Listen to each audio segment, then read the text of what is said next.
একটা সময় দেশের ফুটবলে এত ক্রেজ ছিল, যে ক্রেজটা কিন্তু বলতে গেলে অনেকটাই হারিয়ে গিয়েছিল।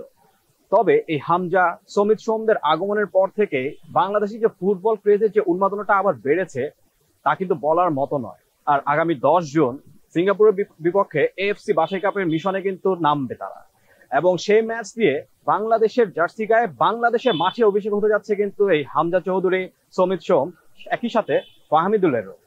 তো এই নিয়ে আমরা আজকে আরো অনেক কিছুই জানবো চ্যানেল 24 এর সিনিয়র সাংবাদিক ফয়জুল ইসলাম ভাইয়ের কাছ থেকে। ভাই কেমন আছেন? হ্যাঁ, ভালো আছি। আসলে আপনি ভালো আছেন? ভাই, প্রথমে জানতে চাবো যে 10 তারিখ আমাদের যে ম্যাচ, এই ম্যাচ নিয়ে কিন্তু বলতে গেলে এখন থেকে যে পরিমাণ উন্মাদনা বা উত্তেজনা সবকিছুই কিন্তু বিরাজ করছে। তো শারীরিকভাবে আপনি বিষয়টাকে কিভাবে দেখছেন? আমি যদি একটু আপনার সাথে শেয়ার করি যে এখন থেকে উত্তেজনা উন্মাদনা বিরাজ করছে, তার চেয়ে বলবো যে না, আরো আগে থেকে বিরাজ করছে। আপনি কিছুক্ষণ আগে দর্শকদের জানাচ্ছিলেন আসলে আমরা চৌধুরী, সমিত সোম কিংবা ফাহমিদুলের কথা। আমার দৃষ্টিতে আমি বলবো যে আসলে সবকিছু চেঞ্জ হয়ে গেছে। যদি আপনি বলেন, আমি বলবো হামজা চৌধুরী। আর এটা ওইটা না, কাপড় ধোয়ার একটাই সলিউশন, চাকা all in one. Hamza Chowdhury যখন রাজি হলো, তারপর থেকে যে ক্রেজটা শুরু হয়েছে, ইন্ডিয়া যে ম্যাচটা ছিল সেখানে আমরা ইন্ডিয়া গিয়েও দেখেছি যে ইন্ডিয়ার দর্শকরাও কিন্তু হামজা চৌধুরী যখন টিম বাস থেকে নেমে ভিতরে গেল, যখন ম্যাচ শেষ করে এলো, তখনও স্থানীয় সংস্কৃতির মধ্যে আমি উন্মাদনা দেখেছি। বাংলাদেশের মধ্যে আছেই, থাকবে স্বাভাবিক। ওই সময় তো ইন্ডিয়া ছিল প্রতিপক্ষ, মাঠের প্রতিপক্ষ ছিল, তারপর তাদের মধ্যে যে ক্রেজ দেখেছেন সেটা বলছি।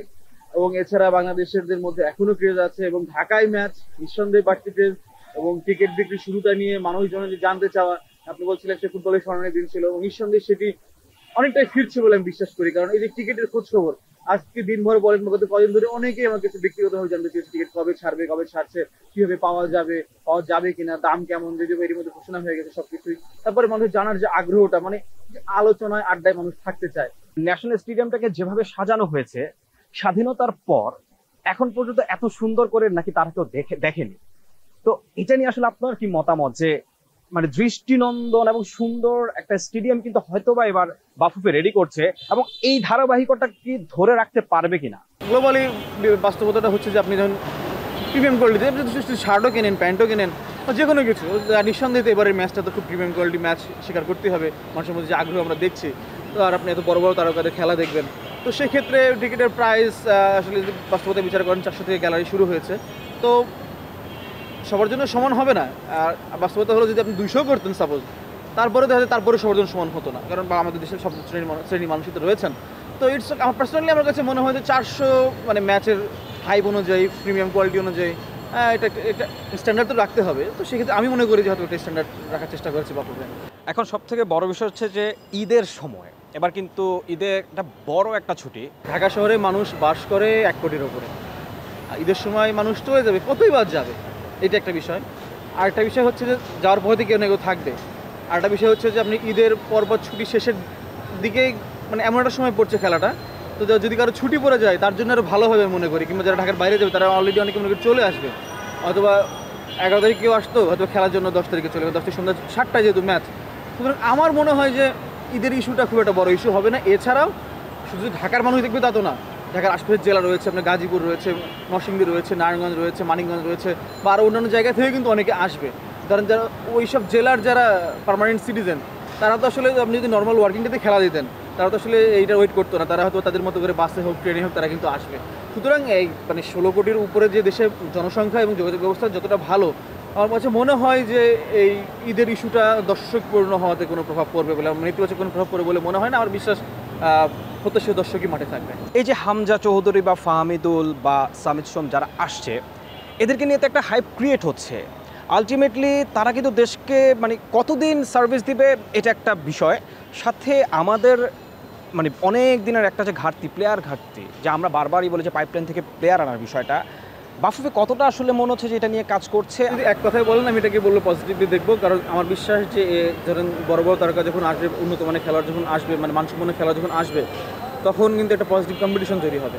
আপনি একটা প্রশ্নের উত্তরটা আগে আসতে চাই যে আসলে এই যে প্রবাসী খেলোয়াড়রা আসছে, সবাই যদি প্রবাসী খেলোয়াড় আসে সেক্ষেত্রে কিন্তু আমি মনে করি যে এটা প্রপারলি ঠিক হবে না। অবশ্যই আসতে হবে এবং একটা নির্দিষ্ট মাত্রায় আসুক, এবং এসে তাদের আশা করি অনেকগুলো উন্নতি হয়। যেমন ধরেন টিমের সিনারিও চেঞ্জ হয়, বাড়তি একটা প্রফেশনালিজম তৈরি হয়, এবং আপনি যখন যে খেলোয়াড়গুলো হামজা সমিতির সাথে ড্রেসিং রুম শেয়ার করবে, তাদের যে অভিজ্ঞতাটা হবে, এটা একটা ওয়ার্ল্ড ক্লাস অভিজ্ঞতা।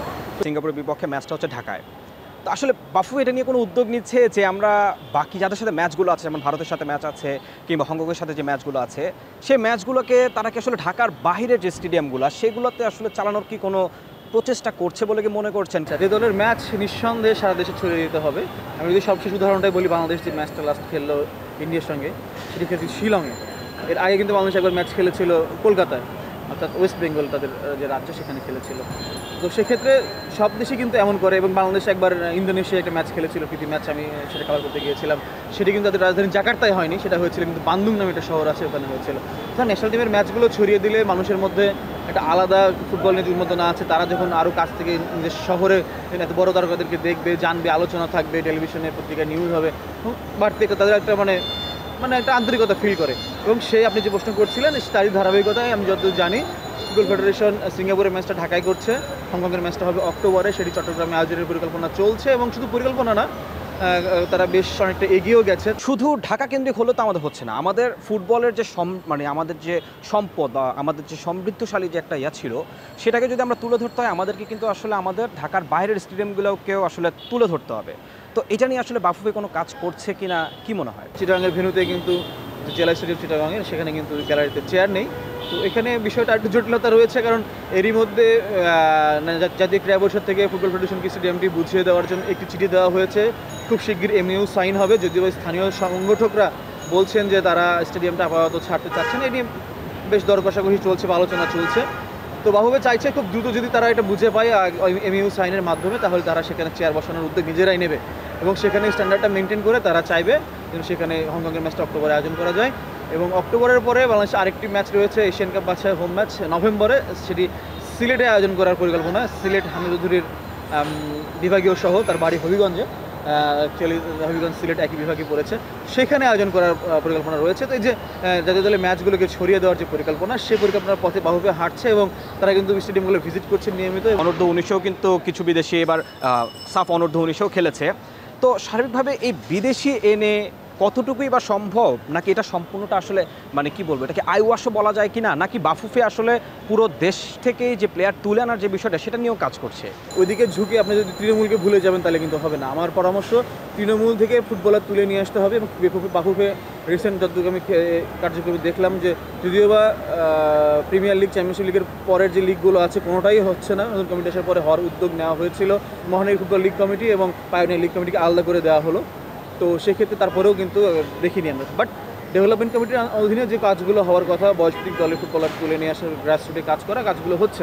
অর্থাৎ আপনাকে দেশি ফুটবলার তুলে নিয়ে আসতে হবে এবং প্রবাসী ফুটবলারদেরকেও জায়গা দিতে হবে, কারণ তারা বাস্তবিক অর্থেই সেখানকার যারা যে যে দেশ থেকে আসছে সেখানকার কন্ডিশন বলেন, আবহাওয়া বলেন, বা কালচার বলেন, ফুটবল কালচার, লাইফস্টাইল বলেন, তারা অ্যাডভান্স।